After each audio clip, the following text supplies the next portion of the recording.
Assalamualaikum warahmatullahi wabarakatuh. Perkenalkan, nama saya Farhan Nurlibat dari kelas 15 4A05 dengan NIM 15200010. Di sini saya akan membacakan artikel dari blogger saya, Farhan Nurlibat, tentang resume mobile computing. Kita mulai saja. Apa yang dimaksud mobile computing? Umumnya menjadi komputasi yang memungkinkan pengguna untuk dapat mengakses data secara real-time, cepat, serta dapat digunakan kapan saja. Mode jaringan penghubung yang berperan aktif, baik itu dalam sebuah sistem dan skema fitur yang akan ditampilkan. Ponsel sendiri merupakan perangkat yang dapat melakukan aktivitas berkirim pesan email, melakukan panggilan, bermain game, dan fungsi lainnya. Pengertian mobile computing. Mobile computing adalah desain transmisi data, suara, dan informasi media lainnya, seperti video, tanpa menggunakan media perambat, fisik, atau kabel, terhubung dan saling berkomunikasi melalui gelombang radio. Perangkat seluler dapat terhubung dengan memanfaatkan konektivitas tanpa kabel pada perangkatnya, yaitu melalui akses Wi-Fi. Telepon seluler menyediakan paket layanan yang dapat dihubungkan pada akses jaringan lokasi LAN atau skala yang lebih luas, yaitu internet. Sejarah mobile computing muncul pada 1970-an, di mana pada saat itu peneliti Xerox PARC bernama Alan Kay menciptakan konsep komputer jinjing yang diberi nama Dynabox. Namun idenya tidak berkembang karena tidak terdanai. Berlanjut ke tahun 1980-an,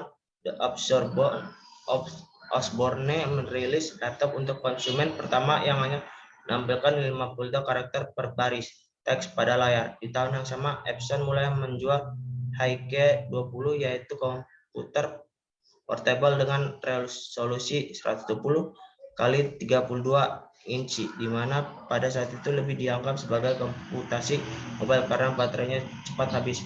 Tahun 1990-an, Intel merilis prosesor 20 MHz 360 SL, di mana CPU tersebut menjadi pertama yang dirancang khusus untuk komputasi seluler dengan menampilkan fitur manajemen daya dan mode tidur. Perkembangan terus berlanjut, di mana tahun 1993 Naan IBM Simmons dirilis dan menjadi smartphone pertama. Tahun 2002 PC tablet dari Microsoft lahir dan Research in Motion mengenalkan BlackBerry pertamanya. Perkembangan sekarang smartphone Android dan iOS masih berada di puncak. Jenis mobile computing. Ada beberapa jenis perangkat yang saat ini digunakan sudah jarang digunakan atau sedang mengalami perkembangan untuk menyajikan model konsep terbaru. Berikut beberapa di antaranya. Smartphone, ponsel cerdas. Perangkat gabungan ponsel dengan fitur komputer yang menjadi satu, di mana pengguna dapat berkirim informasi tidak hanya melalui SMS namun melalui email yang dapat dilakukan. Perangkat cerdas yang dikatakan sebagai komputer mini ini dapat menjalankan tugas seperti menginstal aplikasi, berkirim aplikasi, dan file data yang dapat mempermudah tugas dan kinerja.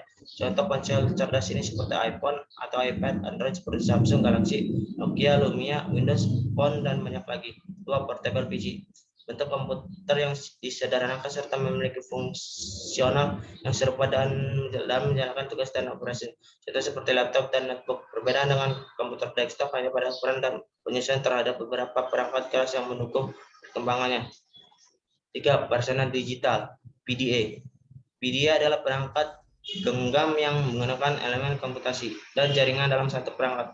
PDA tidak dapat berfungsi seperti perangkat seluler seperti biasanya. Pengguna dapat menggunakan fitur tulisan tangan dan beberapa dapat menggunakan teknologi pengenalan suara ancang. Teknologi ini jarang terlihat karena sudah dianggap usang untuk saat ini. Jenis konektivitas mobile computing. Konsep fixed and wired memuat konfigurasi perangkat yang terhubung melalui perangkat fisik kabel, contohnya komputer, dan mobile dan interkabel. Proses transmisi data yang dilakukan satu sama lain dapat terhubung tanpa layanan fisik sebagai media rambatnya, contohnya perangkat Wi-Fi. Wi-Fi sendiri merupakan teknologi nirkabel tanpa kabel yang dapat melakukan aktivitas bertukar data perangkat melalui media rambat gelombang radio. Contohnya dapat ditemukan pada laptop, smartphone, tablet yang digunakan. Teknologi awan telah menyederhanakan pembangunan dalam komunikasi antar pengguna, di mana layanan memberikan akses tanpa memikirkan bagaimana infrastrukturnya. Kemudian tersebut diimbangi dengan data tercenter yang cukup mengesankan, apalagi ditambah oleh media awal pemerambat informasi yang disederhanakan kembali tanpa perangkat fisik lainnya.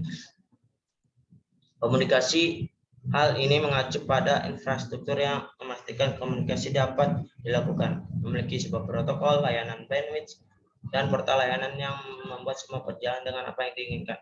Perangkat keras hardware menjadi acuan penting, mengingat yang tidak diketahui dapat tergambarkan dengan bahasa visual yang mudah dimengerti. Perangkat yang meliputi media tentang bagaimana informasi itu dimuat dalam layanan mobilitas yang diperlihatkan seperti laptop, smartphone, tablet, dan personal digital assistant. Perangkat lunak software penggerak jalannya berfungsi controlling atas informasi data yang dapat disampaikan seperti Android, Windows Phone, iOS, dan pengguna BlackBerry, serta Symbian jika masih Anda gunakan sampai saat ini. Bisa dibilang software ini merupakan wadah yang cukup vital dalam sebuah sistem. Manfaat mobile computing.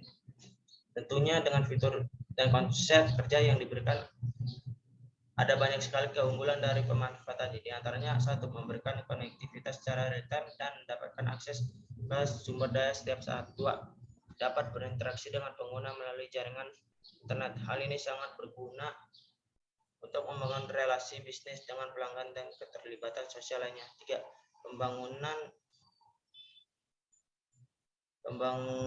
penggunaan dapat disesuaikan secara personal dan sesuai dengan apa yang benar-benar dibutuhkan.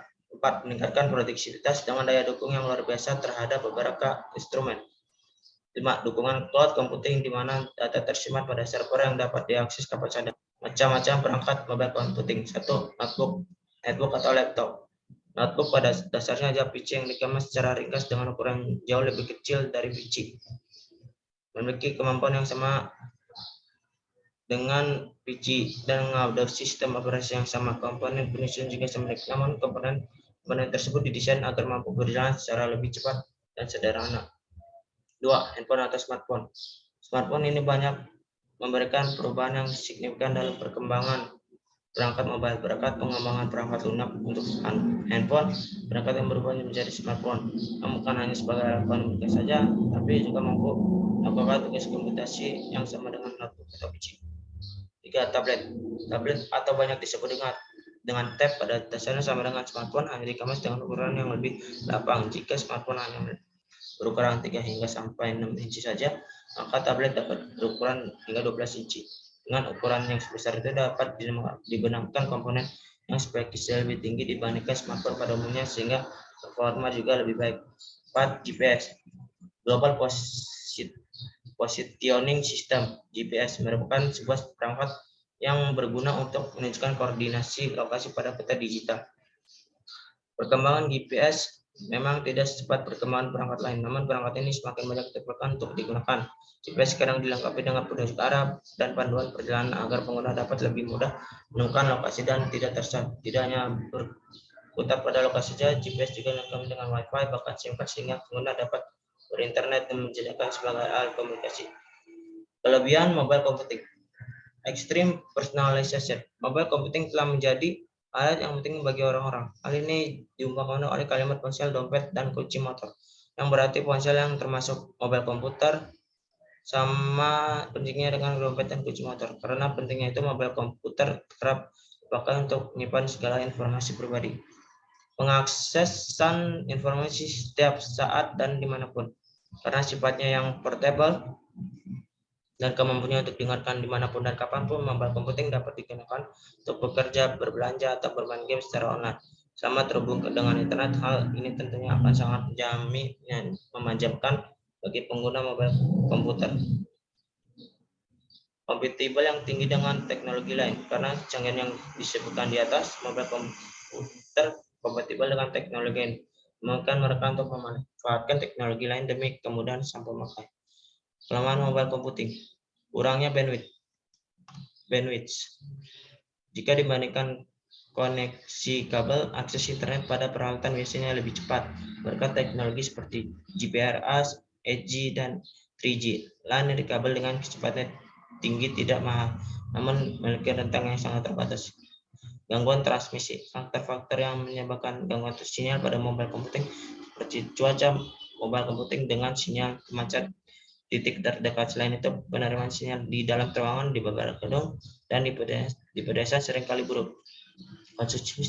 Konsumsi tenaga. Jika generator portable tidak tersedia, komputer mobile harus bergantung penuhnya pada daya baterai. Dengan kata lain, baterai yang mahal digunakan agar masih pakai yang digunakan. Potensi terjadinya kecelakaan. Banyak kendaraan yang mengalami kecelakaan, baik mobil maupun motor, disebabkan oleh pengendara yang menggunakan handphone saat berkendara. Selain itu, penggunaan handphone dalam jangka waktu lama dapat mengakibatkan gangguan kesehatan. Kesimpulannya terakhir dari saya, mobile computing adalah teknologi perangkat nirkabel yang dapat melakukan transmisi data, suara, informasi media seperti video. Mobile sendiri merupakan perangkat seluler yang dapat meningkatkan produktivitas, koneksi, dan dapat menjadi media hiburan. Sekian dari saya. Mohon maaf kalau ada salah kata dalam berbicara. Assalamualaikum warahmatullahi wabarakatuh.